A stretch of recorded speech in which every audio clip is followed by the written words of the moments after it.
Fala pessoal, muito boa noite, sejam todos bem-vindos para mais um super pré-prova aqui de CPA 10 e CPA 20. Hoje a gente vai resolver muitas questões daquele jeito que eu sempre falo e que você já sabe, no detalhe. A gente vai usar bastante aqui a lousa, porque o principal objetivo dos pré-provas é tanto te tranquilizar, né, no momento ali que você vai fazer a prova, se sentir um pouco mais confiante, pô, tô entendendo, mas também você ter essa base teórica muito forte. Todos os pré-provas aqui da Unibanco, eles são diferentes do mercado. Por quê? Você pode procurar em qualquer lugar. Todas as nossas aulas aqui tem 1h30, 2 horas, são 10 questões no detalhe, para que se no dia da sua prova acontecer alguma coisa, vem uma questão um pouco diferente, você tenha capacidade de raciocínio para poder pensar diferente, entendendo a teoria e conseguir responder de forma correta aquela questão. Então, esse é o nosso principal objetivo, tanto o meu quanto do Bruno, te entregar o máximo de didática, o máximo de teoria, para que você arrebente no dia da sua prova.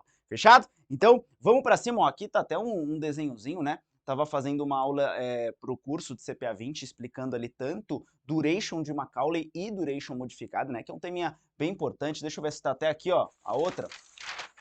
Então, ó, foi uma aula no detalhe e é isso que a gente traz aqui. Conteúdo raiz para que você consiga entender e visualizar principalmente o que a gente está falando. Fechado? Mas hoje, se eu não me engano, acho que eu não coloquei questão de duration, né?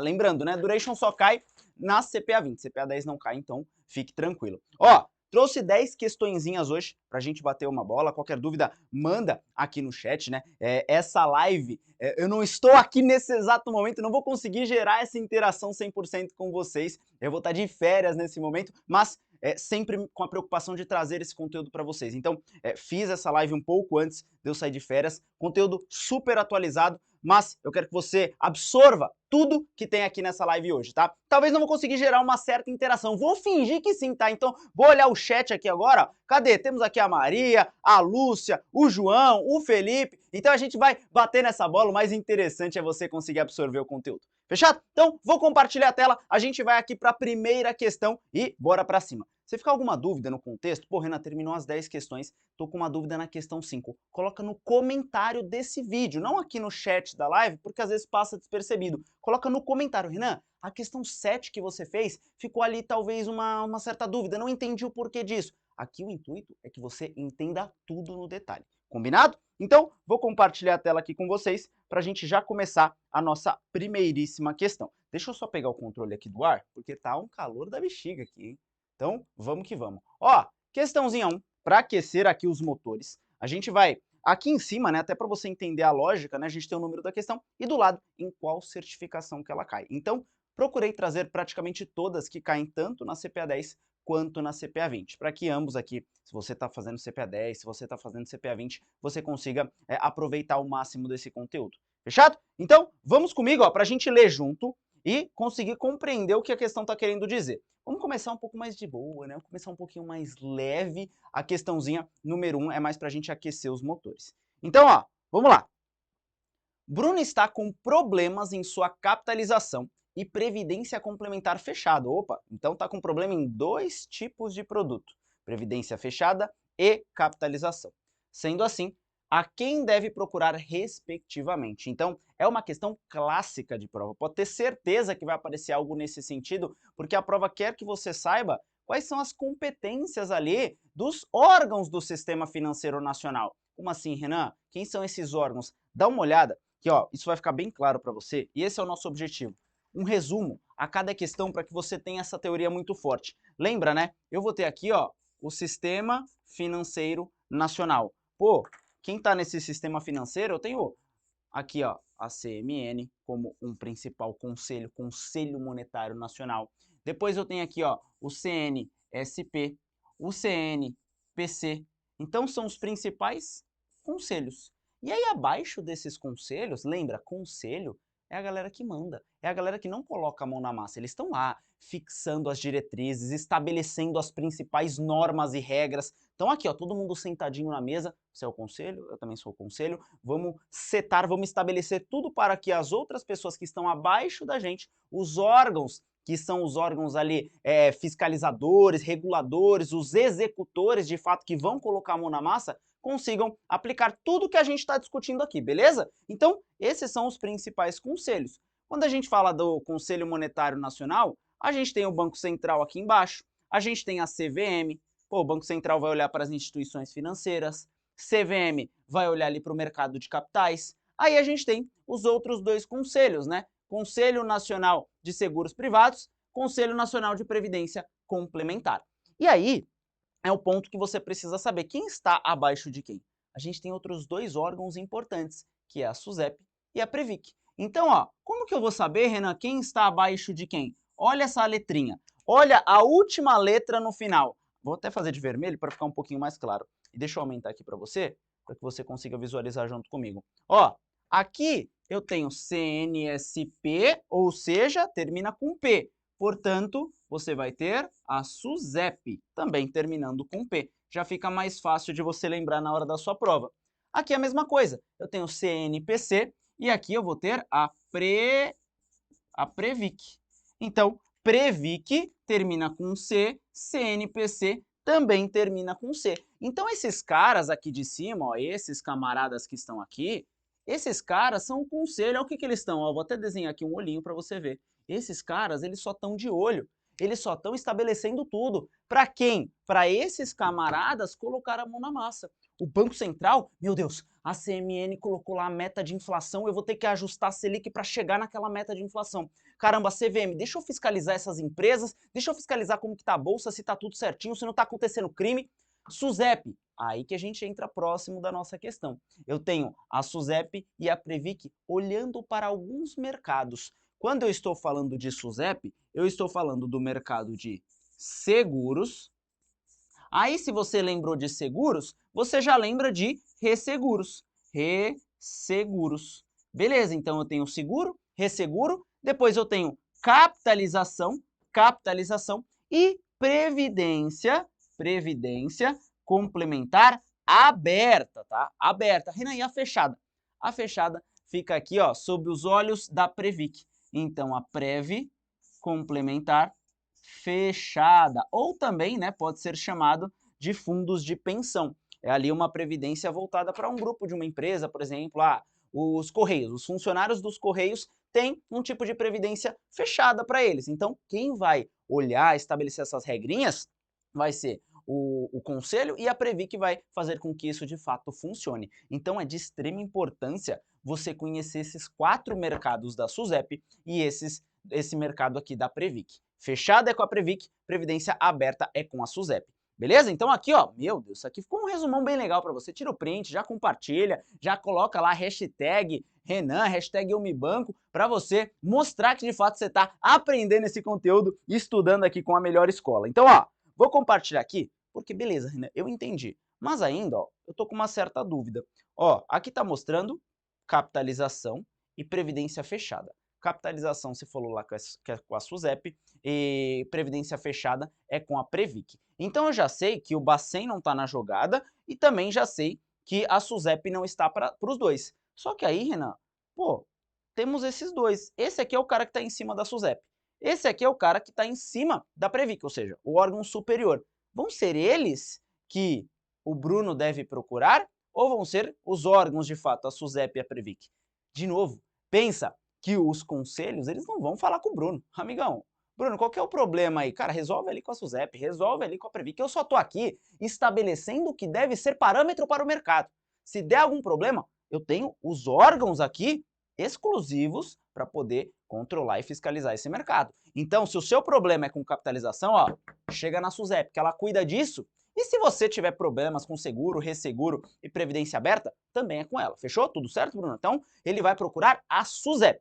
E já previdência complementar fechada, quem vai ter que ser procurado ali vai ser a Previc. Beleza? Então é mais para a gente reforçar um pouco do sistema financeiro nacional como um todo, né? A gente sabe que cai ali poucas questões desse tema, mas é um tema que você não pode deixar de lado. É um tema que, pô, não, é tranquilo. Aí às vezes você foca muito em outros e acaba esquecendo alguns pequenos detalhes importantes desse primeiro módulo também, tá? Então lembrem-se desse resuminho, tira print para você não errar mais nenhuma questão. Fechado? Então, galera aí, acertando no chat, bora para nossa questãozinha de número 2?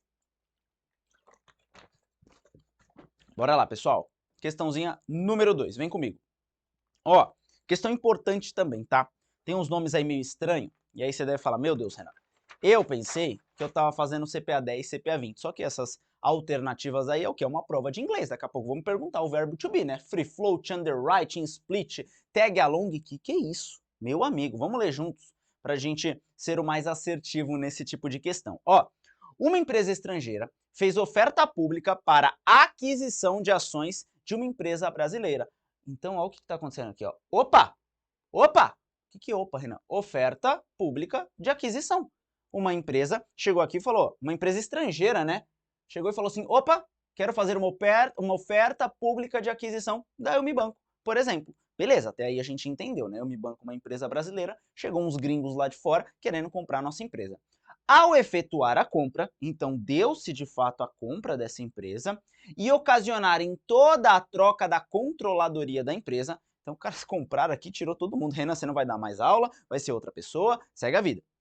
Deve ocorrer um mecanismo de proteção ao acionista minoritário, conhecido como... Pessoal, vamos entender esse contexto, essa história por trás. Pensa, somos aqui a Unibanco. Você ama os pré-provas. Já coloca aqui no chat, pô, se é a sua primeira vez participando de um pré-prova da Unibanco, ou não, Renan, já te conheço, já conheço o Bruno, já tô aqui com vocês para a gente entender e faz parte desse raciocínio aqui também. Pensa que você já acompanha os nossos pré-provas, você gosta aqui da minha didática, da didática do Bruno, pô, show de bola. Só que aí o que aconteceu? Chegou uma galera lá de fora, comprou a Unibanco, trocou a controladoria e falou, não quero mais o Bruno, não quero mais o Renan, vamos trocar os professores.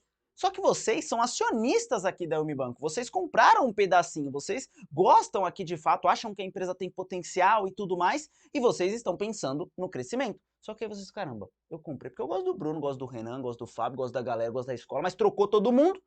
Caramba, e agora? Será que vai continuar a mesma coisa? Então, vocês têm um mecanismo de proteção. Porque imagina, ó, dá uma olhada aqui. A gente tem a Unibanco aqui, fechou? Meu pai eterno. Era para ser uma casa, ficou esse quadrado aqui, mas tá valendo. Aí chegou a galera e comprou essa escola. Pensa que a gente tem os acionistas controladores, né, que são os acionistas grandões aqui, e a gente tem os acionistas minoritários. Pô, são vários acionistas minoritários. Fechou? Toda a galera do chat tem ações aqui da Unibanco. Aí tem um mecanismo de proteção. Sabe qual é? Imagina que esse cara, vou até fazer ele de vermelho, é o cara que quer comprar, essa escola, quer comprar aqui a Unibanco. Só que aí ele vai lá e oferece um valor de R$100 por ação. Ó, eu vou pagar R$100 por ação para você. E aí quem garante que para esses acionistas minoritários também vai chegar a mesma oferta? Ou seja, podem ser que ofereçam R$100 para esse acionista e vão oferecer para esse daqui R$80, por exemplo. Você concorda que isso não é uma proteção tão alta? Pô, caramba, ofereceram 100 para o controlador lá, para os caras majoritários e para a gente aqui, que ficou sabendo da compra agora, a gente só vai receber uma oferta de R$80 pelas nossas ações, porque você concorda que você gostava tanto de mim, quanto o Bruno dando aula, e você pode ter a opção de, comprar a Unibanco, eu quero vender minhas ações. Tem, por isso, essa oferta. Só que há uma oferta diferente para os controladores, para os acionistas majoritários, do que para os acionistas minoritários. É aí que entra o mecanismo de proteção, que é o que a gente chama de tag along, tag along.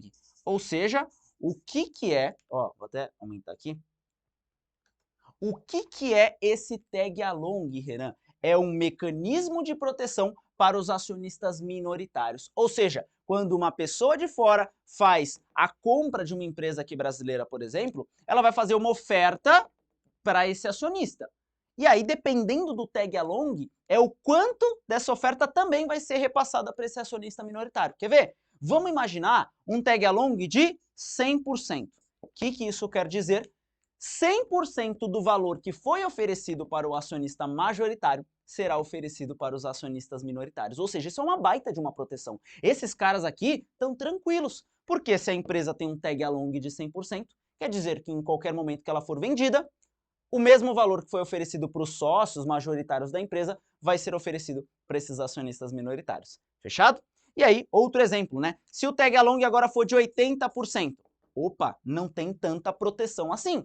Se for oferecido R$100 para um acionista majoritário, quer dizer que vai ser oferecido 80% do valor para os minoritários, ou seja, R$80. Beleza? Então, O tag-along é justamente esse mecanismo de proteção na hora que uma empresa é comprada por outra e aí troca toda a controladoria e tudo mais. Então, você pode vender as suas ações e aí vai depender do tag-along, talvez pelo mesmo preço do acionista majoritário ou talvez um pouco abaixo. Beleza? E aí, quando a gente fala da bolsa, né, tem aqueles níveis de governança, o nível 1, o nível 2 e o novo mercado. Cada nível tem um certo tipo de tag-along. Por exemplo, no novo mercado, que é onde tem as maiores exigências para a empresa, o tag-along é de 100%. Então já dá uma baita de uma segurança para esse acionista minoritário. Beleza? Deu para entender, pessoal, essa dinâmica? Deu para entender todo esse contexto, essa historinha, como que isso afeta o acionista minoritário e protege ele também? Então, ó, quando a gente volta aqui para a nossa questão, a gente consegue entender agora aqui, ó, vamos ler do zero. Imagina que você não tinha lido isso e você entendeu essa explicação. Fez uma oferta pública para adquirir uma outra empresa, beleza, os caras vão comprar Umi Banco. Ao efetuar a compra e trocou a controladoria, deve ocorrer um mecanismo de proteção ao acionista minoritário. Esse mecanismo é chamado de tag-along. Fechado? Aqui, o free float, né? O que é esse free float? Free é de livre, ou seja, float de circulação, então uma livre circulação. É quanto de ações da empresa está livremente circulando pelo mercado. Porque pensa, a Unibanco ela pode emitir ações, só que ela pode controlar a maior parte dessas ações e deixar poucas ações em circulação. Ela vai ter um free float baixo. Agora, se a Unibanco não é tão controladora assim, ela quer realmente que o mercado participe, ela vai ter um free float maior, ou seja, é a quantidade de ações que está sendo negociada, transferida aí pelo mercado, tá bom? Underwriting é todo o processo de fato para a abertura de capital de uma empresa, né? Seja para fazer um IPO, seja para emitir uma debenture, é toda a construção, né? Pô, é um banco. Se ela quer abrir o capital, se ela quer colocar a empresa na bolsa, ela vai ter que contratar um banco de investimentos, vai ter que fazer uma série de relatórios, vai ter que fazer todo esse processo burocrático para poder colocar suas ações no mercado. Esse é o chamado underwriting. E o split nada mais é do que o também chamado de desdobramento. Então, isso só para ficar claro também, né, o que é esse split rapidinho, dado que não é a nossa questão, mas é a teoria. Aqui eu falei, em uma questão você está tendo 4 teorias de 4 assuntos diferentes. Então, split, pensa que eu, Renan, tenho uma ação a R$100. Uma ação a R$100. O que é o split? É o desdobramento. Split, você vai lembrar de expansão do número de ações. Então faz essa associação. Split, expansão do número de ações. Ou seja, eu que tenho uma ação, vou passar a ter 10 ações, só que com valor um pouco menor, R$10. Qual que é a lógica disso? Eu ainda continuo tendo R$100, tanto aqui quanto aqui. O que mudou foi que eu expandi o número de ações. Eu fiz um split. Eu não, né? A empresa no caso. Então, tanto o split quanto o implit, o que você precisa saber por trás? Que não muda o valor social da empresa, não muda o quanto que você tem investido, tá bom? Mas isso também não é um mecanismo de proteção que a questão estava me pedindo. Fechado? Então, ó, questãozinha completa para vocês. Vou até tomar uma água que essa aqui, ó, cansou a voz. Mas o mais importante é você conseguir entender o que está por trás de todas essas letrinhas em inglês e entender todo esse contexto. Beleza? Comenta para mim se ficou claro, por favor. De extrema importância eu ter essa noção, se está sendo claro aqui a explicação para vocês. Combinado? E ó, pessoal, até aproveitando, aqui embaixo, né, tá tendo um QR Code que é para os nossos cursos, tanto o CPA 10 quanto o CPA 20. Ó, no QR Code passado tava o do CPA 10. E aí tá escrito, né?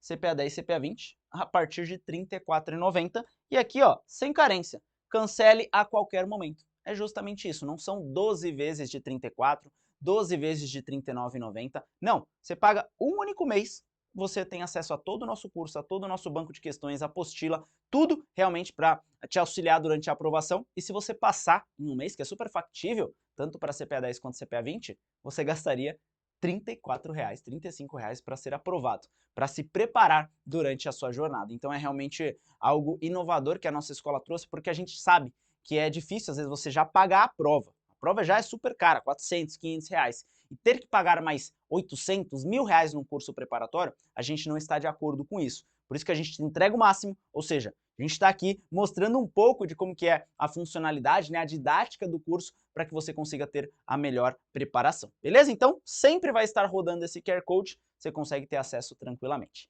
Fechado? Vamos lá para a questãozinha 3, essa a gente já viu que é tag along.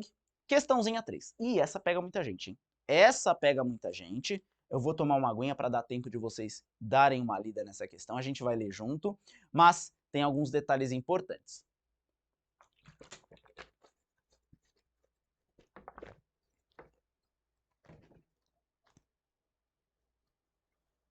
Essa aqui despenca. Ó, vamos lá, então. Sobre imposto de renda em ações. Está correto. Ou seja, direto, curto, grosso, é isso. Segue a vida. É imposto de renda em ações. O que está correto? Fala para mim. O que você sabe sobre imposto de renda em ações? Vamos dar uma lida por cima? Depois eu trago um resuminho aqui para vocês até printarem.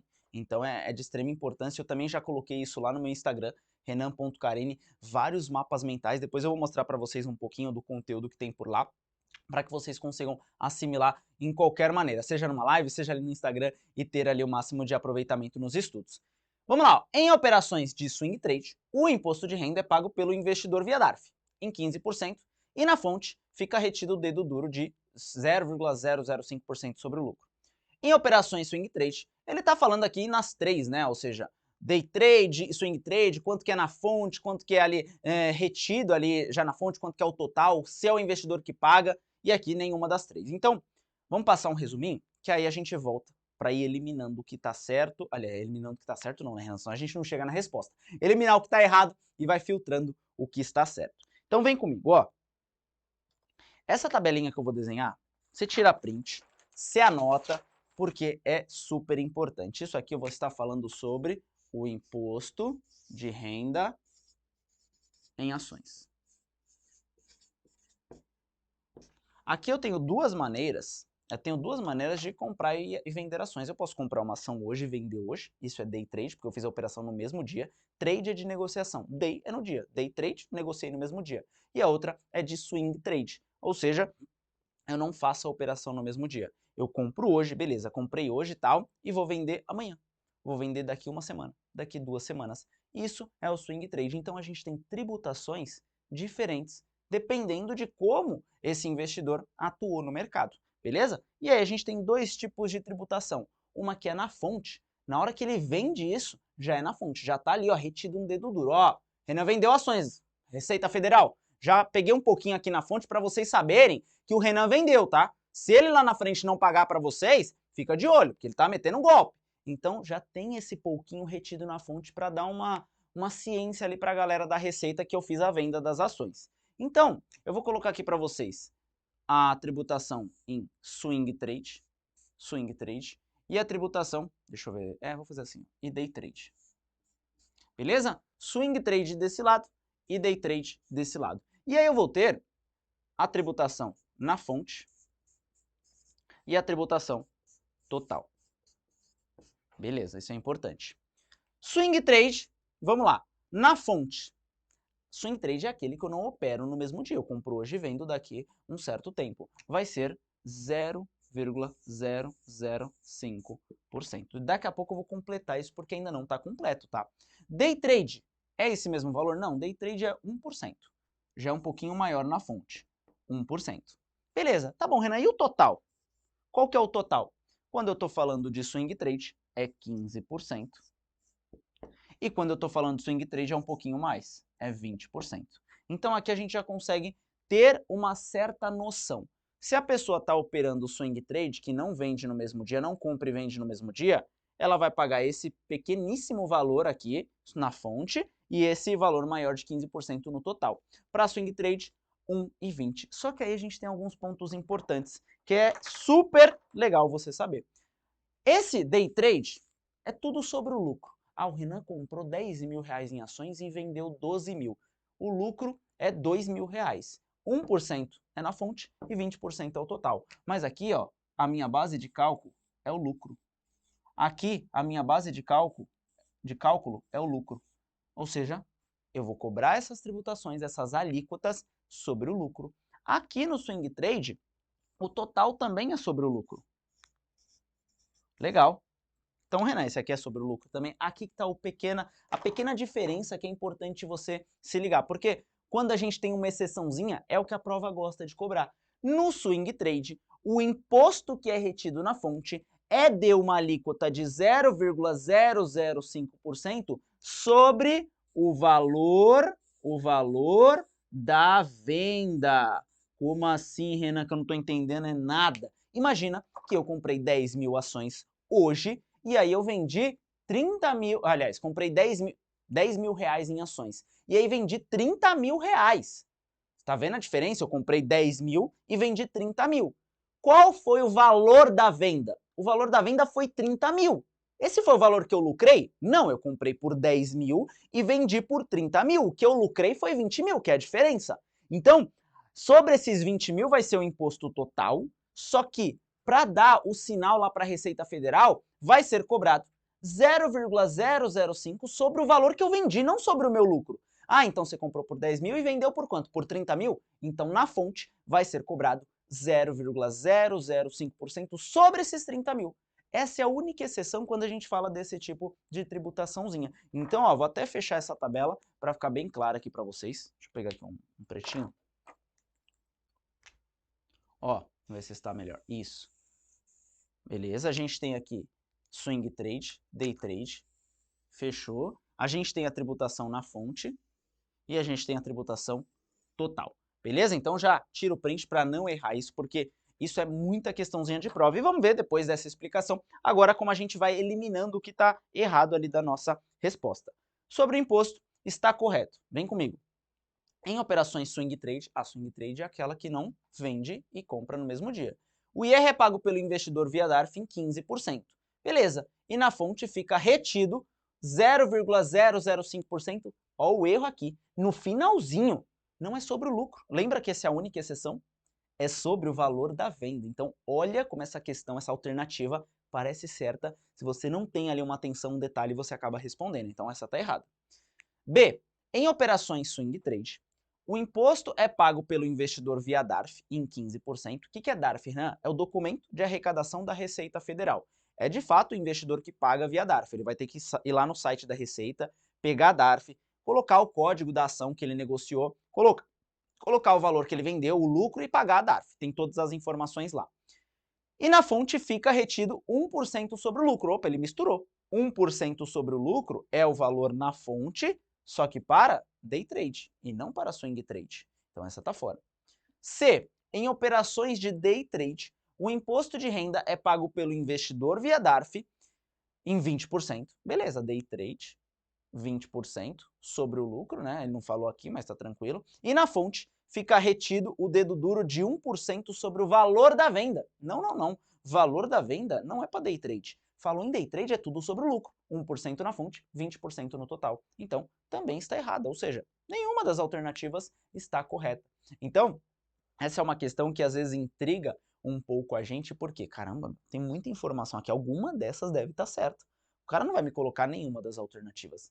E é por isso que é importante você ter muito bem embasada a teoria, porque aí você confronta a questão. Não, eu sei o que eu estou fazendo. Pô, tá errado isso. Não é sobre 1% sobre o lucro, não é 1% sobre o valor da venda, 0,00 sobre o lucro. Não, tá errado. Eu vi a teoria, eu sei do que eu estou falando. E aí você vai com certeza em nenhuma das alternativas. Porque se você não lembra dessa tabelinha, cara, é muito, muito fácil você achar que uma dessas alternativas está correta, até pela estrutura da questão. Muito bem encorpada, tem ali a alternativa A, B e C com 3 linhas, parece que ela está certa, mas não, nenhuma está certa. Fechado? Então, deu para ficar claro essa tabelinha? Já tira print, já marca lá, ó, @eumebancoeducação, já marca Renan Carini, se você está curtindo esse pré-prova, né, mostrar que realmente você está estudando, porque vai valer a pena, pessoal, vai valer a pena vocês aqui nessa hora da noite, mandando super bem, mandando ver nos estudos, vocês serão recompensados com a aprovação, fechado? Conte muito comigo e com a Eumebanco. Bora para a questãozinha 4? Essa aqui é uma questão fácil, de fácil a médio, vai, vamos falar por esse sentido.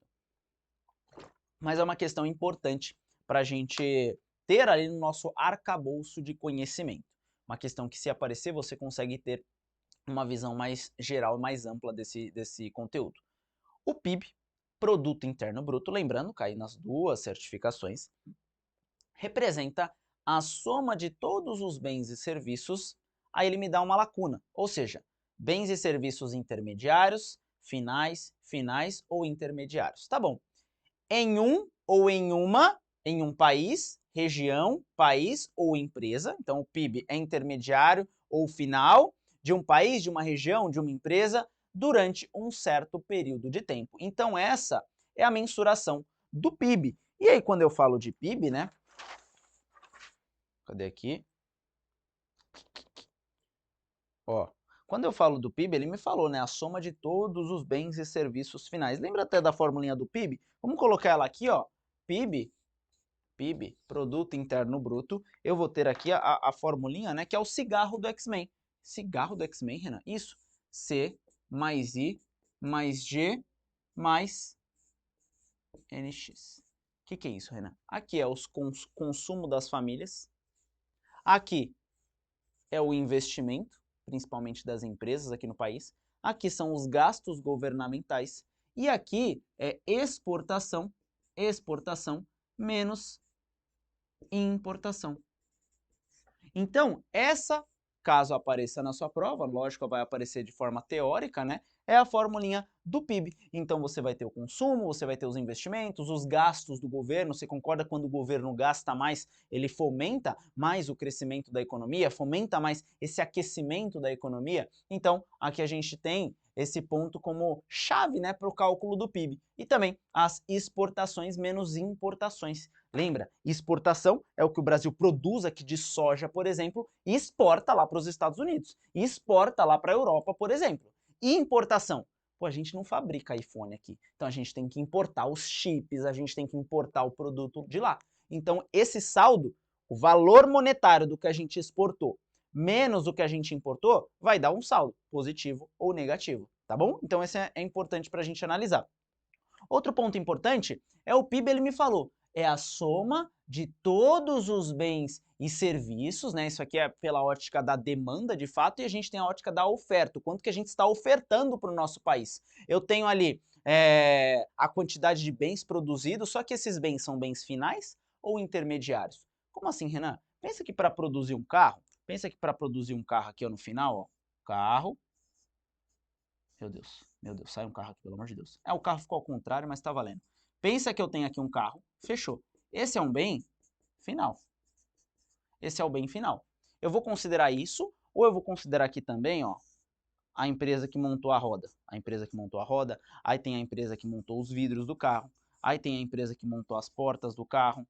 Meu Deus, tá ficando mais difícil de entender, né? As portas do carro, tá vendo as maçanetas aqui? Isso são as maçanetas, tá? Aqui o vidro do carro, o vidro vai estar um pouquinho aberto, fechou. Isso aqui tá estiloso demais. Então, pensa comigo, eu tenho uma empresa que vai fornecer as rodas. Aí eu vou lá, vamos pensar que eu considero essas rodas. Fechou. Mas essas rodas vão depois juntar com a empresa dos vidros e com a empresa das portas. Pensa que eu somo isso, depois eu somo isso, e aí, ó, isso aqui custou 10 mil reais, isso aqui custou mais 10 mil reais, e no final eu vou vender o carro aqui por 20 mil reais. Só um exemplo. Você concorda que se eu considerar esses bens intermediários, mais esses, depois considerar isso, eu vou estar fazendo uma dupla contagem?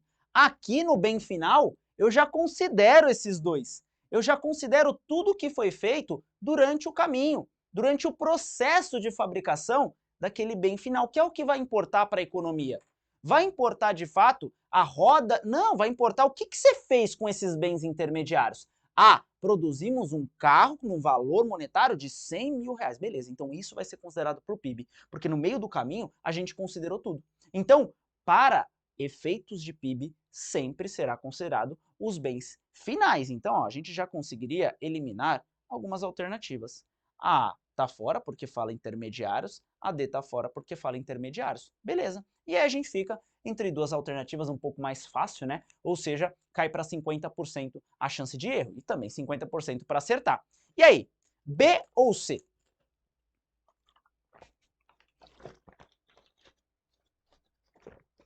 Coloca aí no chat, B ou C?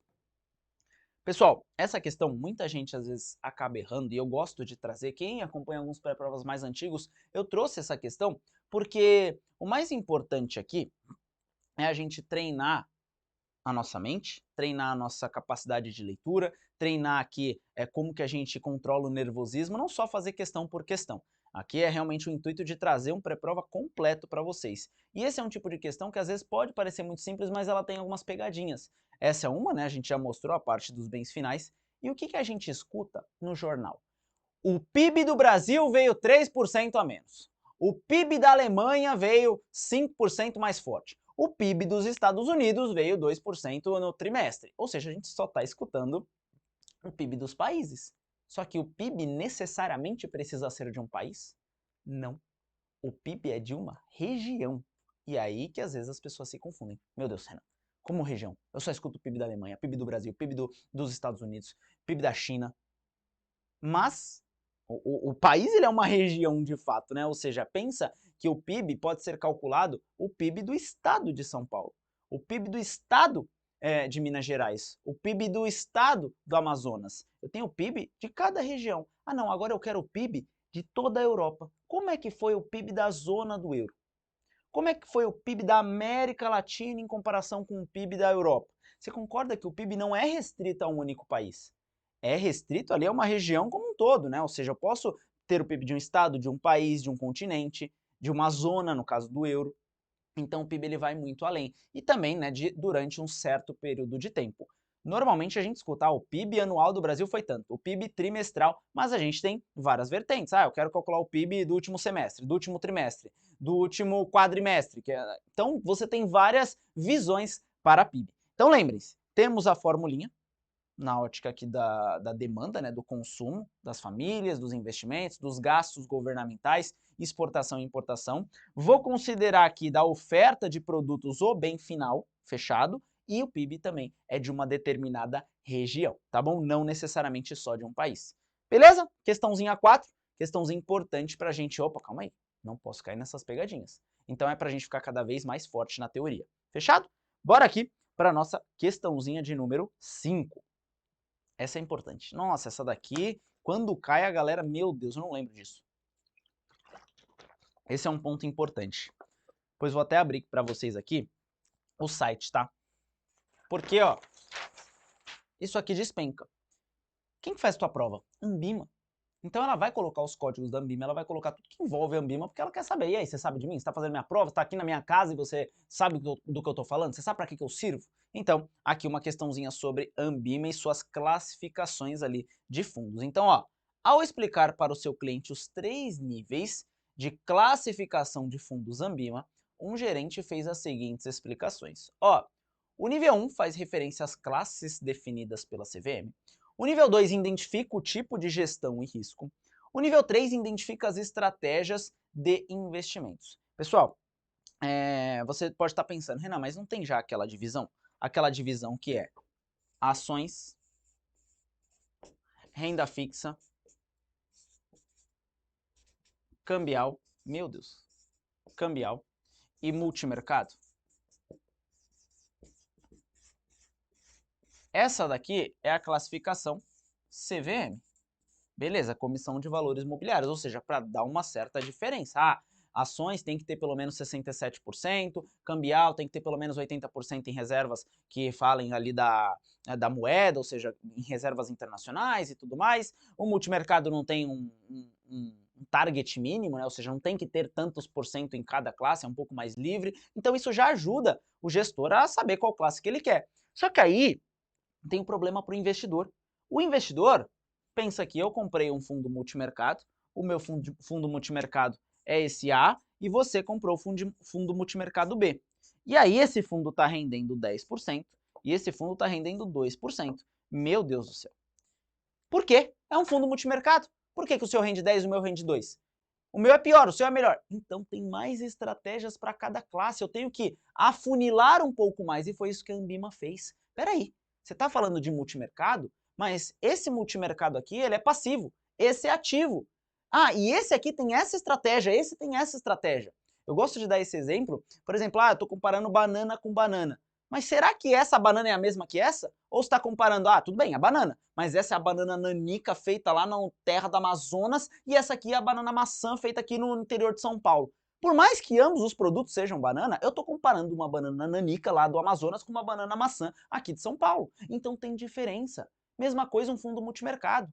Eu tenho um fundo multimercado ativo, que é um fundo multimercado macro trading, e um fundo multimercado macro carregamento. Meu Deus, Renan, o que você está falando agora?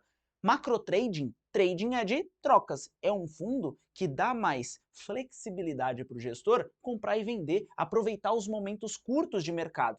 Macro trading faz trocas rápidas. Já outro, macro carregamento. Ele carrega mais a posição, ele olha mais para o longo prazo. Você concorda que são estratégias diferentes? O gestor vai estar aqui, meu Deus, o que está acontecendo no mercado? Eu tenho essa liberdade para fazer tradings. O outro, não, pô, tá acontecendo algumas coisas no mercado, mas a minha posição é de carregamento. Eu vou carregar por uns 5, 10 anos, que é o que eu acredito. Então, a Ambima fez justamente essas divisões, essas classes, nível 1, nível 2 e nível 3, justamente para dar uma maior assertividade. Ó, calma aí, esse fundo de renda fixa é um fundo de renda fixa, só que com a estratégia de títulos públicos ou títulos privados de baixo risco. Já esse outro renda fixa é títulos públicos, mas também é um grau livre, ou seja, não é necessariamente de baixo risco. Ele pode investir em títulos privados de alto risco. Opa, se esse tem mais risco do que esse, provavelmente esse vai dar mais retorno. Então, para isso que a Ambima fez essas classificações. E aí, como que é essas classificações? A classificação 1 é justamente igual à CVM. Essa aqui, ó, é o nível 1 da Ambima. Essa é o nível 1. Nível 1. Ou seja, é a mesma da CVM. Vai classificar um fundo em ações, multimercado, renda fixa ou cambial. Quando vai para o nível 2, a gente vai olhar ali qual que é o tipo de gestão. Qual o tipo de risco desse fundo. É um fundo ativo, que tenta superar o benchmark, é um fundo passivo, que só vai fazer posições mais tranquilas, vai correr menos risco, vai acompanhar aquele benchmark. Então esse é o nível 2. E o nível 3 é algo mais profundo. Já sei a classe 1, já sei que é um fundo ativo. Agora, qual que é a estratégia de fato desse tipo de fundo? O que ele está buscando com isso, esse fundo de ações? É um fundo long em short? É um fundo só short? É um fundo long biased? Qual que é a estratégia final desse tipo de fundo? Então, basicamente é isso. Nível 1, tipo a classificação CVM. Nível 2, gestão e tipo de risco. E nível 3, estratégia. Vamos ver agora as nossas alternativas? Deixa eu tomar uma aguinha aqui, ó.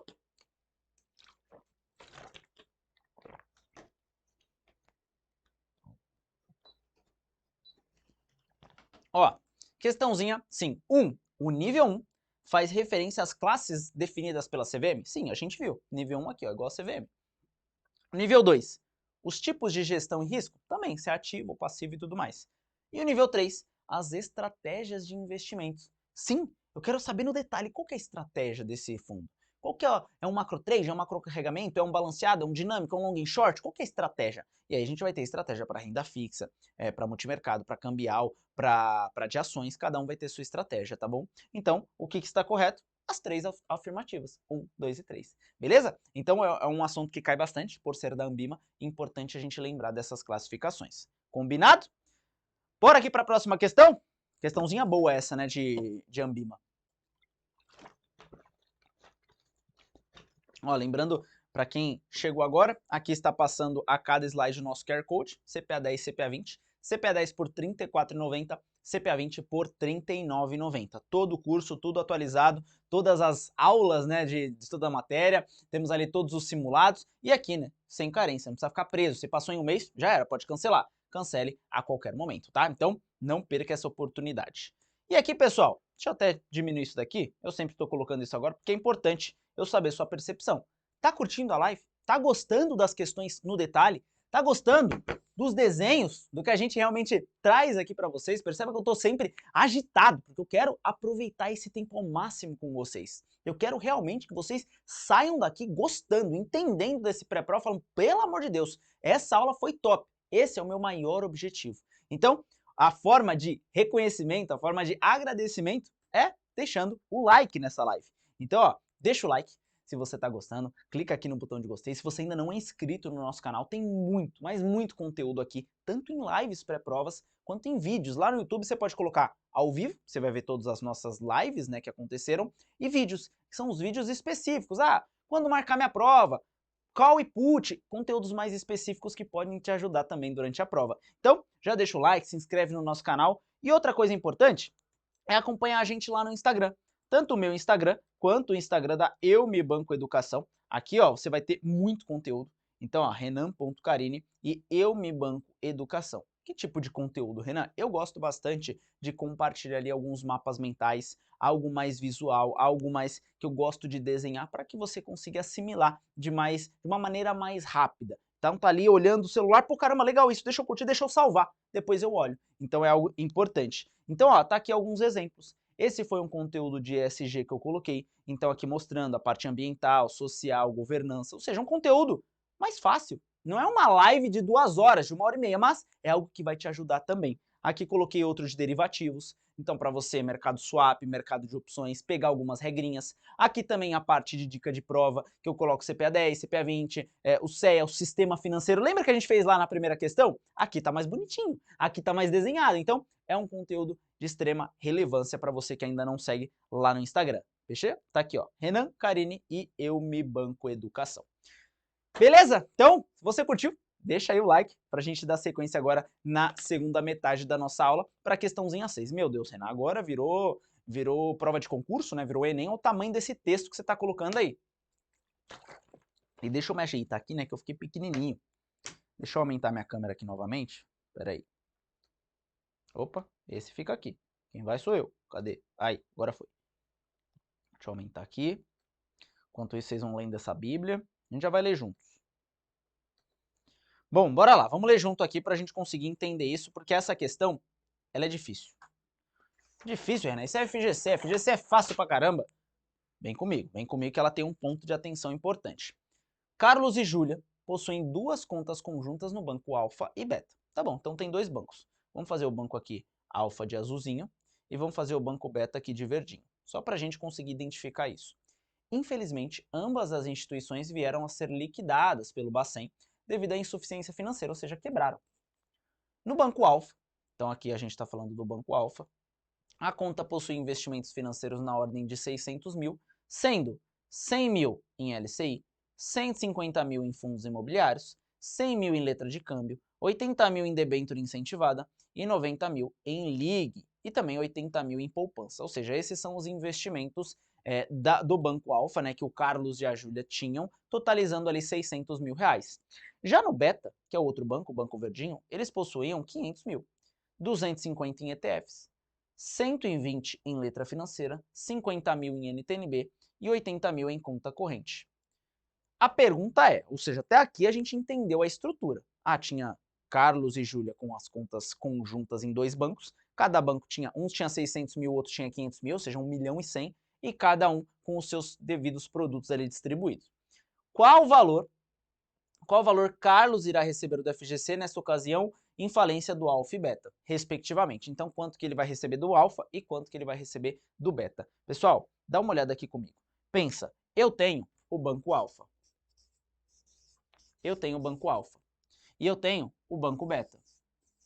Vamos começar pelo Banco Alfa. A primeira coisa que a gente tem que analisar é, tudo bem, Carlos, ou Júlia, você tem aqui os produtos no Banco Alfa, mas alguns são cobertos pela FGC, outros não. Primeiro a gente vai ter que ver quais não são cobertos, porque aí, meu amigão, já era. Tchau e benção, perdeu essa grana. Então, ó, vamos lá ver.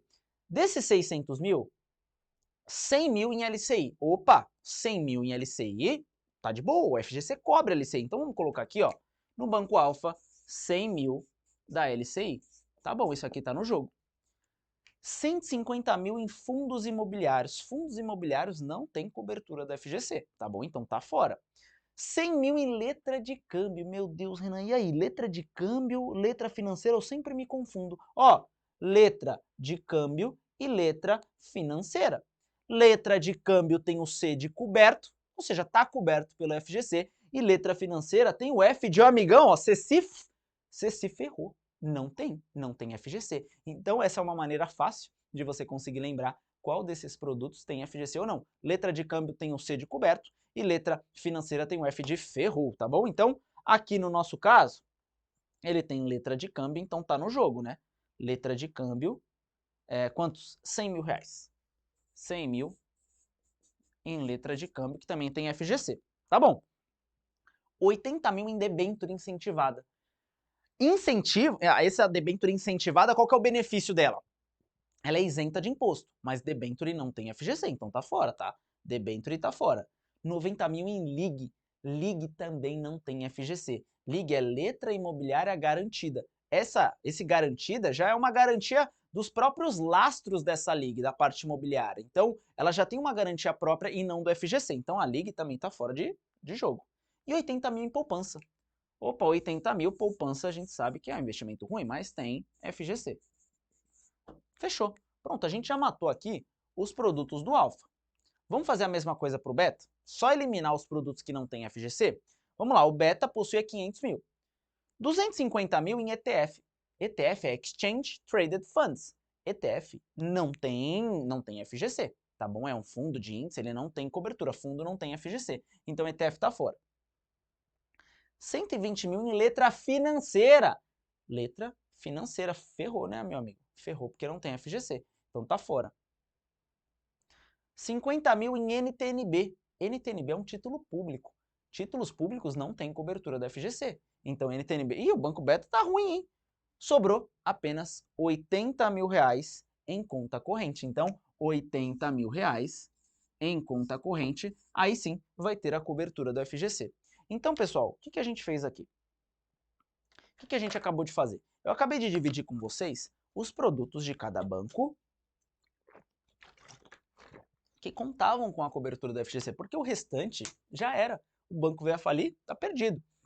Agora, esses produtos eles estão cobertos pelo FGC, só que o FGC tem algumas regrinhas. Ele vai pagar, no máximo, 250 mil reais por conta. Então, a conta que tem aqui no alfa e a conta que tem no beta, o máximo que o FGC vai olhar e vai falar assim, ó, essa conta aqui do Carlos e da Júlia, eu posso pagar até 250 mil, tá bom? Então aqui a gente já elimina a primeira pegadinha. Porque quando eu somo isso, eu teria 280 mil, certo? Eu teria 280 mil, beleza? Só que, lembra que o FGC não vai me pagar mais do que 250 mil, então eu posso eliminar isso. 250 mil é o que o FGC vai pagar nessa conta do Banco Alfa, tá bom? E do Banco Beta ele vai conseguir pagar os próprios 80 mil reais, dado que ainda está no limite, beleza? E aí, ó, se a gente olha as alternativas, a gente tem a alternativa A me fazendo isso, 250 mil e 80 mil. Fechou. Alternativa A? Não, pessoal. Não por um detalhe. Esse valor de 250 e 80 mil é para a conta conjunta. E essa conta conjunta tem dois CPFs, Carlos e Júlia. Lembra lá no comecinho da nossa questão? Carlos e Júlia. Então, o FGC vai pagar 250 mil por conta e vai dividir isso pelos CPFs dentro dessa conta. Então, desses 250 mil, 125 é do Carlos, 125 é da Júlia. Desses 80 mil, 40 mil é do Carlos, 40 mil é da Júlia. E aí a questão me pergunta não quanto os dois receberam, me pergunta, vou até limpar tudo, qual o valor que Carlos vai receber do FGC. Então, a conta de ambos vai receber 250 e 80, só que cada um desses participantes, tanto Carlos quanto Júlia, receberá 125 mil do Banco Alfa e 40 mil do Banco Beta. Portanto, a alternativa correta é a alternativa D de dado. Nossa, essa daí é cabulosa, hein? Gostaram dessa questão? Gostaram? Comentem aí pra mim, por favor. Lembrando, né, pessoal, essa live aqui é uma live gravada, tá? Eu não tô conseguindo ter essa interação que eu sempre tenho com vocês no chat, mas é justamente para vocês terem esse conteúdo aqui no YouTube. Como eu falei, tô de férias, mas eu ainda assim quero trazer esse conteúdo para vocês. Quero que vocês tenham ali a melhor preparação pré-prova. Então, coloca aqui no chat que depois eu vou estar acompanhando. Se ficar alguma dúvida, coloca nos comentários ou, por favor, me mandem mensagem lá no meu Instagram. Principalmente se você curtiu da live, se você está gostando desse conteúdo, se está sendo didática para você, porque isso é realmente o mais importante aqui para mim, tá bom? Então essa é uma questão bem importante mesmo. A gente consegue falar de vários produtos, entender quais deles têm ou não cobertura do FGC e tirar essas pegadinhas do jogo. Entender aqui o porquê que não é 250, por que não é 280, né, primeiro, e é 250 que é o teto. Depois, por que dividiu entre CPFs, então o FGC é um assunto tranquilo, mas a prova, se complicar, você, de novo, tem a teoria muito bem embasada para conseguir mandar super bem na sua prova. Beleza? Então, bora para nossa questãozinha 7? Vamos junto? Tomar mais um golinho d'água.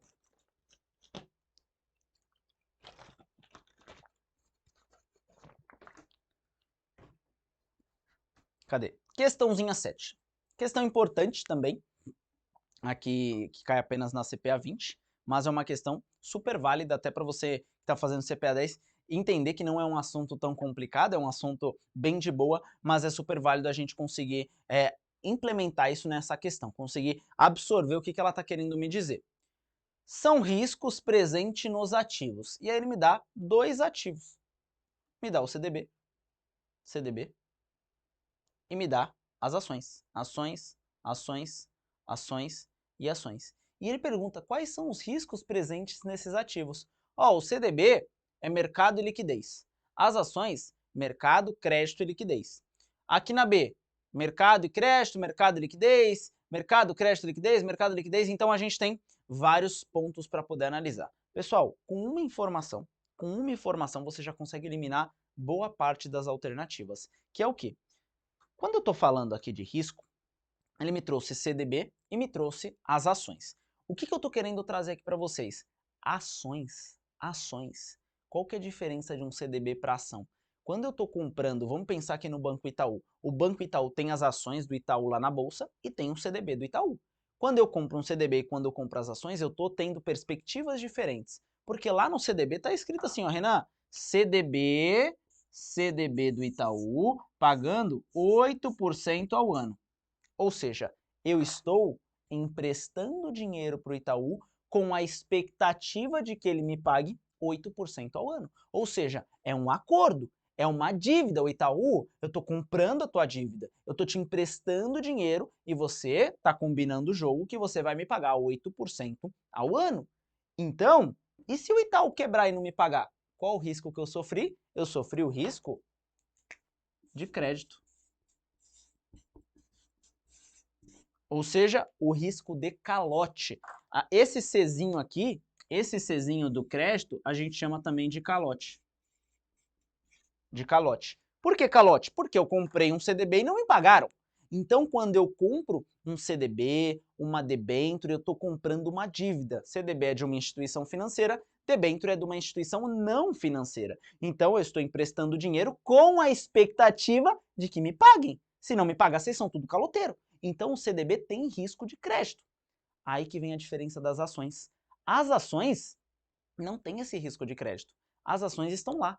Você compra e no momento que você compra as ações, você está se tornando sócio daquela empresa. Ou seja, você está nas boas com a empresa e nas partes ruins também, no céu e no inferno. Então, quando a empresa está subindo, você vai participar dos lucros, você vai ver a sua ação decolando, mas quando a empresa está caindo, você também vai estar sofrendo. Só que a empresa não tem uma dívida com você. Ela não tem uma obrigação com você. Você decidiu, por vontade própria, comprar ações dessa empresa, por isso que tem um risco até maior. Você não tem ali a expectativa da empresa te pagar 8% ao ano. Não tem isso. As ações você se tornou sócio e sua expectativa é que a empresa ganhe dinheiro para que você receba isso também. Só que se a empresa falir, você aceitou isso no momento que você investiu em ações. Você é sócio da empresa. Se a empresa falir, você fale junto, entendeu? Pelo menos o que você colocou na empresa. Então a empresa, na parte de ações, não tem como você correr esse risco de crédito. Porque não tem como ela te dar calote, não é uma dívida que você está comprando, você está entrando no mesmo barco que a empresa. Então lembrem-se, ações não tem risco de crédito, apenas dívida, apenas o CDB, apenas uma debênture, por exemplo, tá bom? Então com isso, só da gente se ligar que as ações não têm risco de crédito, a gente já elimina A, porque falou que ações têm risco de crédito. Não tem, a empresa não tem favor nenhum se você comprou ações dela, não tem nenhuma obrigação em te pagar ali tantos por cento ao ano. A B tá tranquila até o momento, né, não falou nada. A C falou risco de crédito de novo, então a gente já elimina a C. Aí qual que é a diferença entre a B e a D, né? Na parte de ações é a mesma coisa. Na parte de ações ele me falou mercado e liquidez. Mercado e liquidez. Ou seja, tá certo. O que é o risco de mercado? Comprei uma ação aqui, ela subiu. Comprei a ação aqui, ela pode ter caído. Comprei aqui, ela... Então, lembra desse M de mercado. Eu compro a ação aqui a R$30, depois de um mês ela está a 19. Isso é o risco de mercado. E o risco de liquidez também. Comprei ações de uma empresa, quero vender. E não tem ninguém querendo comprar. Não tem liquidez para essa ação. Pode ser que sim, a gente tem várias empresas no mercado que tem pouca liquidez, várias empresas que têm muita liquidez. Uma é mais fácil de você comprar e vender, outra é um pouco mais complicada, você tem que esperar comprador, então tem esse certo risco também. E aqui, né, a diferença, aqui ele falou para as duas, então a B e a D é a única que está no jogo, a diferença é no CDB. No CDB ele fala que só tem mercado e crédito, e aqui mercado, crédito e liquidez. E o CDB ele também tem esses três riscos, tem mercado, crédito e liquidez, não é só mercado e crédito. Eu posso comprar um CDB e na hora que eu quiser vender no mercado secundário, não tem ninguém querendo comprar. Isso é risco de liquidez. Fechado? Então com isso a gente ficou com a alternativa D de dado, a mais completinha. Combinado? CDB, risco de mercado, vai ter ali a marcação a mercado, a precificação. Talvez eu quero vender esse CDB então, aí não tem ninguém querendo comprar. Liquidez e também o risco de crédito, que é o risco de calote, e já ações, apenas mercado e liquidez. Beleza, pessoal? Então uma questão, mais uma, completinha aqui para vocês, para não errar e conseguir absorver esse conteúdo de risco que é de extrema importância para a sua prova. Beleza? Bora aqui para a nossa questãozinha 8. Ó, questãozinha 8 na tela aqui para vocês. O investidor está buscando investir em ativos estrangeiros, mas não quer abrir conta em uma corretora americana. Pô, quer investir lá no Facebook, na Amazon, mas não quer abrir lá nos Estados Unidos nem nada. Ficou sabendo sobre as BDRs, Brazilian Depositary Receipts. Você explicaria para ele que esses ativos são. E aí tem, né? Recibo de ações de empresas com sede no exterior negociadas no Brasil, recibo de ações de empresas brasileiras negociadas no exterior, recibo de ações de empresas brasileiras negociadas nos Estados Unidos, recibos de ações de empresas exclusivamente americanas negociadas no Brasil. Pessoal, qual que é a ideia do BDR, né? Imagina que a gente tem uma empresa lá fora. Vou dar o exemplo de uma empresa americana, tá? Não necessariamente precisa ser uma empresa americana, já estou dando um spoiler da resposta, mas normalmente a gente acaba considerando isso, tá? Então vamos pegar aqui, ó, a Meta. O que é a Meta, Renan? É o Facebook, só que mudou de nome. Tem a Meta, tem a Disney, meu Deus, Disney, não, o Y não é aqui, Disney, o Y é no final. Pronto, agora acertei. Disney, qual outra? A gente tem a Amazon, a gente tem várias empresas tops lá no mercado americano que, se você quiser investir, você vai precisar abrir uma conta na corretora americana lá? Não, tem outra maneira de se investir, que é como? Com os BDRs. Então, o que é os BDRs? Essa empresa, ela tem as ações negociadas aonde? Lá nos Estados Unidos, né? Pô, tá aqui, ó, nos Estados Unidos. Só que tem alguma maneira de eu conseguir investir nessas empresas? Tem um camarada que é um banco custodiante, ó, vamos desenhar aqui, é um banco custodiante. O que ele vai fazer esse banco? Esse banco, ele vai pegar ações dessa empresa, então ele vai pegar aqui as ações da Meta, as ações da Disney, as ações da Amazon, as ações do Twitter, as ações da Tesla, várias ações e vai custodiar, ou seja, vai guardar aqui dentro. Vai guardar essas ações aqui dentro, esse é um banco custodiante. Então ele vai lá, pega essas ações, pega todas essas ações, guarda para ele e vem aqui no Brasil e fala pra galera, ó, aqui ó, no Brasil, imagina que no Brasil tem uma galera querendo investir, E aí o que esse banco faz? Ele vai lá e emite um recibo dessas ações. O que é esse recibo dessas ações? Esse banco aqui, que é um banco custodiante, um banco depositário, ele pegou essas ações, depositou aqui e custodiou, por isso que é um banco depositário, custodiante, depositou essas ações e vai falar aqui para a galera do Brasil. Galera do Brasil, sabe o que eu estou fazendo? Vocês vão achar super legal. Eu estou emitindo aqui, ó, uns recibos. Que recibo? Um recibo com base nessas ações.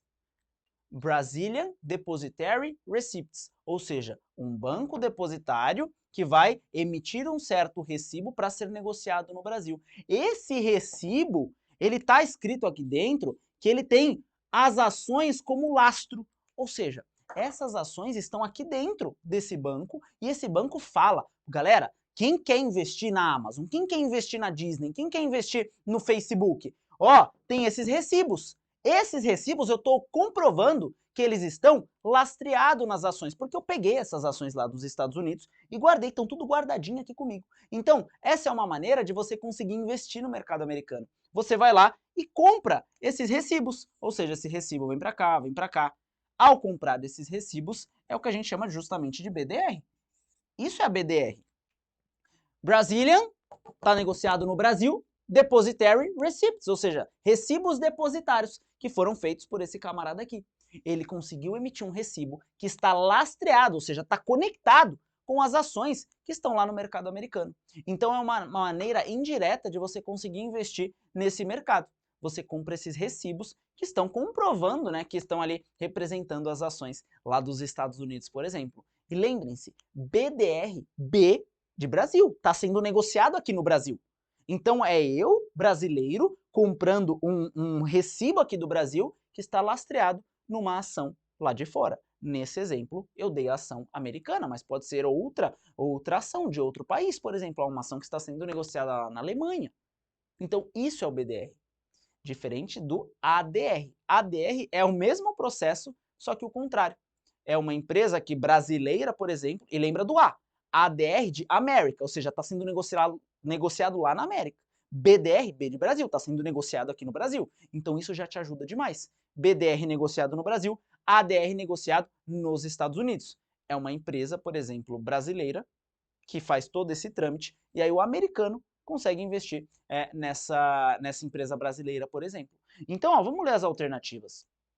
É um recibo de ações, beleza, de empresas com sede no exterior, lá fora, negociadas no Brasil. Sim, lembra que BDR tem o B de Brasil, é negociada no Brasil.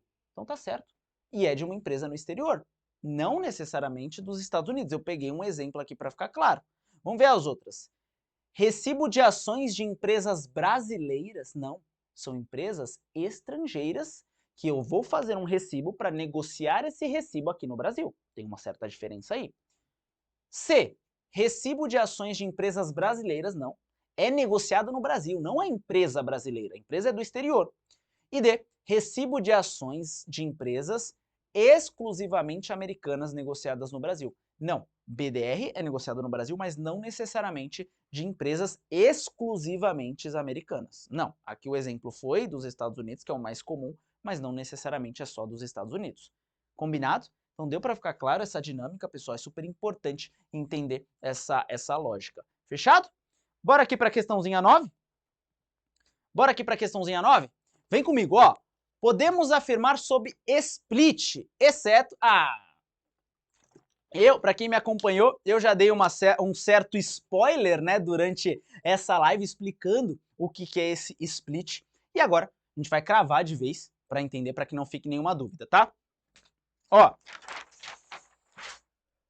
vem comigo. Podemos afirmar sobre split exceto. Então vão ter 3 afirmativas corretas e uma afirmativa errada, uma afirmativa que é exceto, é o que a gente quer, ela, vamos filtrar ela, vamos pegar errada, vamos pegar você, beleza? Pessoal, o que eu expliquei para vocês? Eu expliquei para vocês que o split é quando a gente tem split, expansão do número de ações.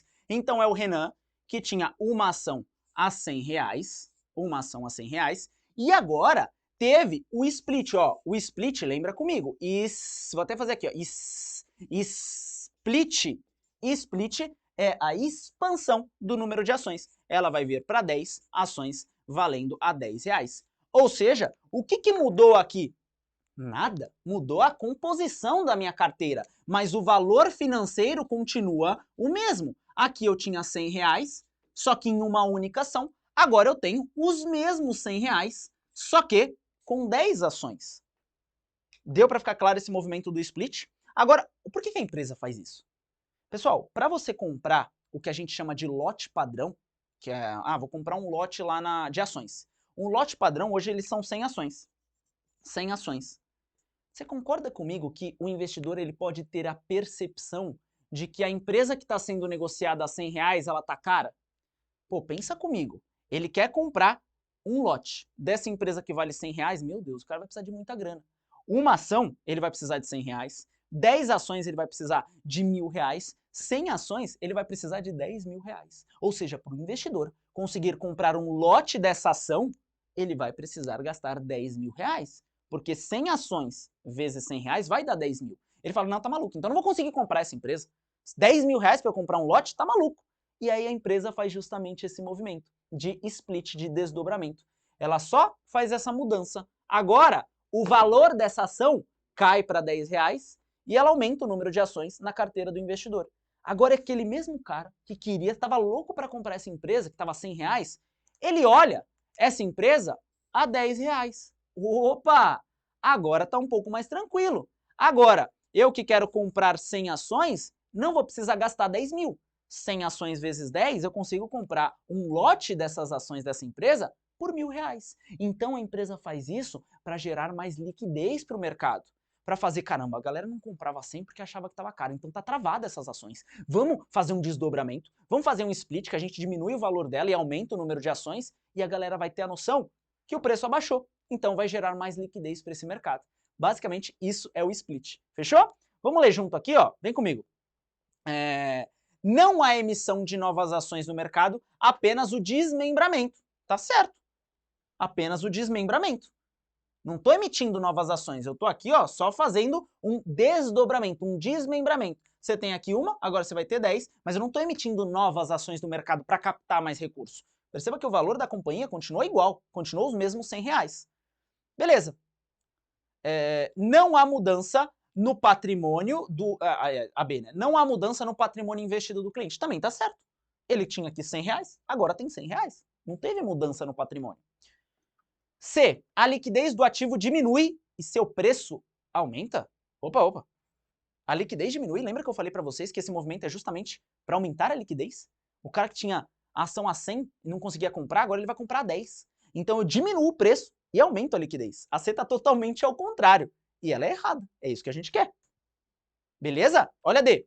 Ocorre quando há uma grande valorização no preço da ação. Se você pesquisar na prática do mercado, você vai ver que isso aconteceu muito com a Magazine Luiza. A Magazine Luiza, ela teve uma espichada no valor das ações, foi lá para 100, 200 reais e estava difícil de negociar. Pô, cara, eu preciso comprar uma ação da Magazine Luiza. Nossa, 200 reais, meu amigo?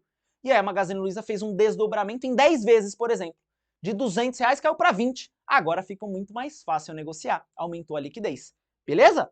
Então, terminamos aqui, né, a questãozinha 9. Mais uma questão bem no detalhe para vocês. Coloca aqui no chat se ficou claro essa informação do split, se deu para entender todo esse mecanismo por trás, não só a parte matemática, a parte financeira, mas sim a parte de fato do porquê que a empresa faz isso.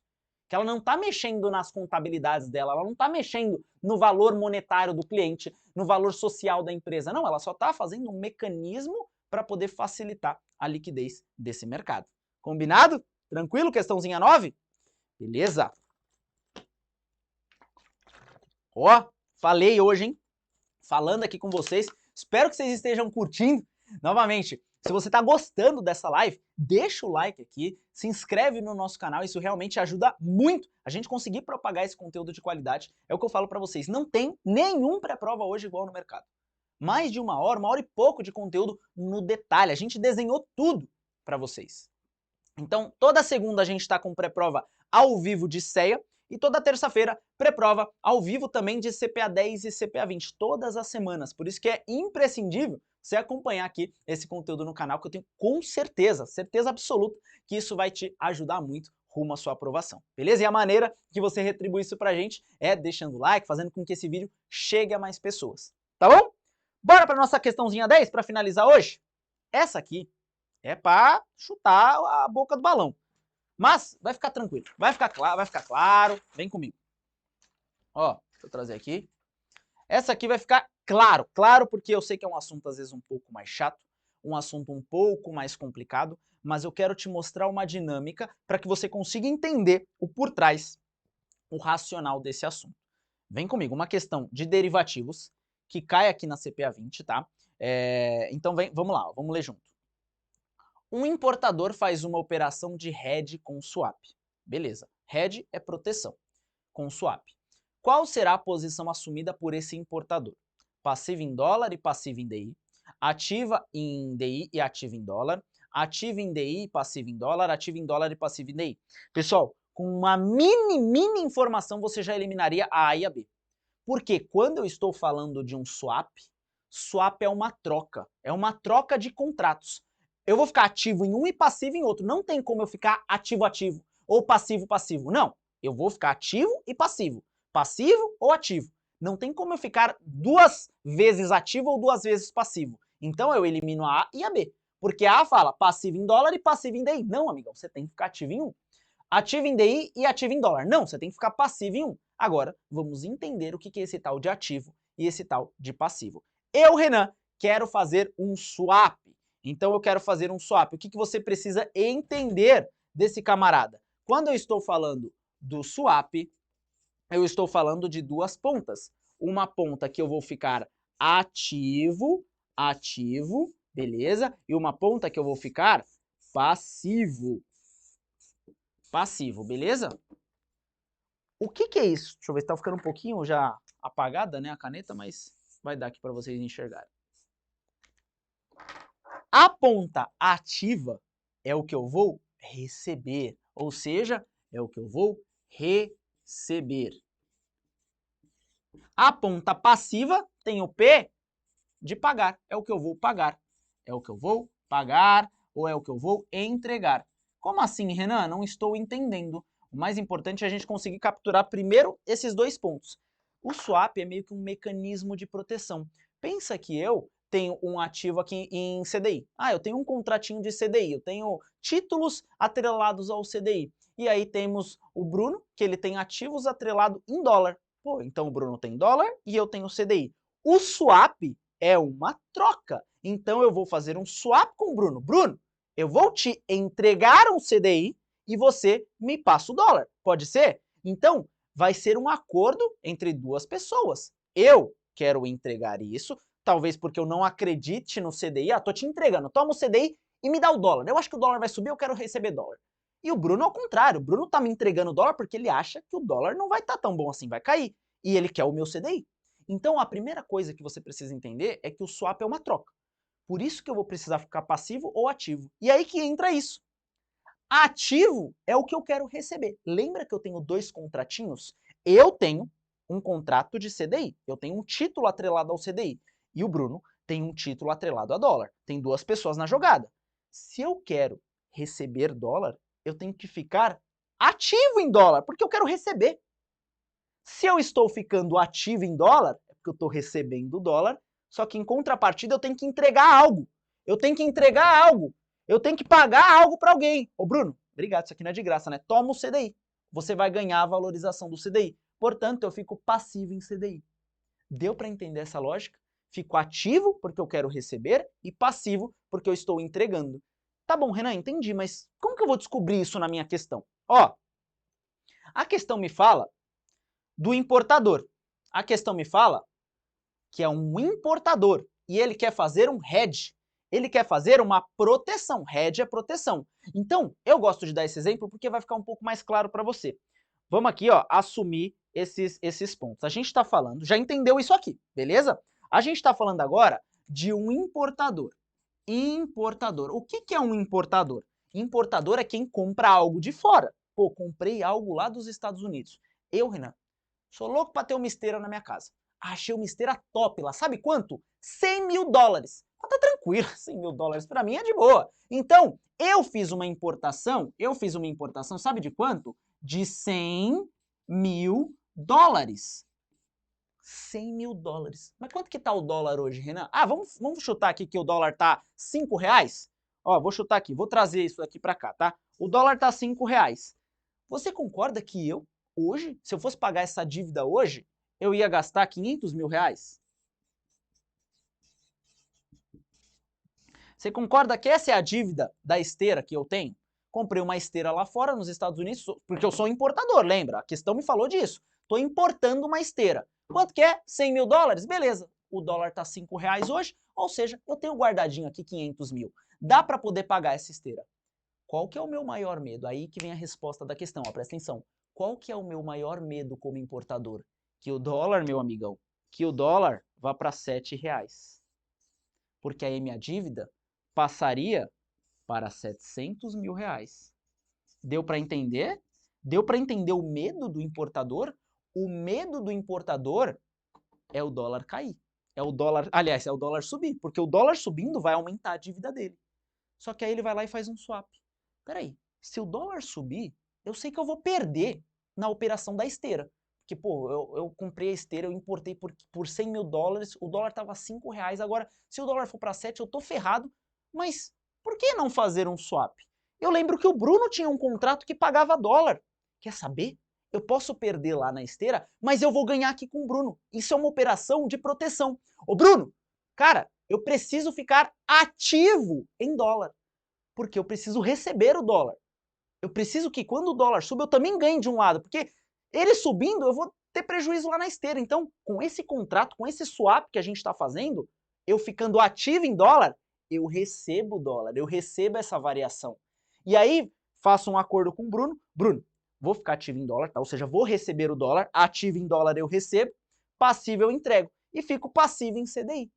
Quando, se porventura, lembra que o importador está fazendo uma proteção, se porventura o dólar subir, ele vai perder dinheiro aqui porque é uma operação que ele já fez no mercado à vista, ele já fez, ele já comprou a esteira, mas ele vai conseguir se proteger, porque no contrato que ele fez com o Bruno, ele estava ativo em dólar. Ele conseguiu receber isso em dólar e aí vai conseguir depois pagar essa dívida tranquilamente. Então, para o importador, ele vai ter que receber dólar para se proteger.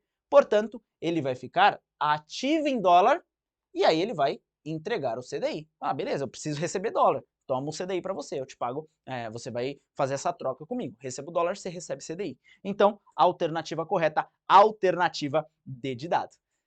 Ufa! Deu para entender, pessoal, essa questãozinha? Eu acho que com esses exemplos fica um pouco mais claro, realmente. Então, tenta entender essa lógica por trás. Primeiro eu quis te passar essa teoria.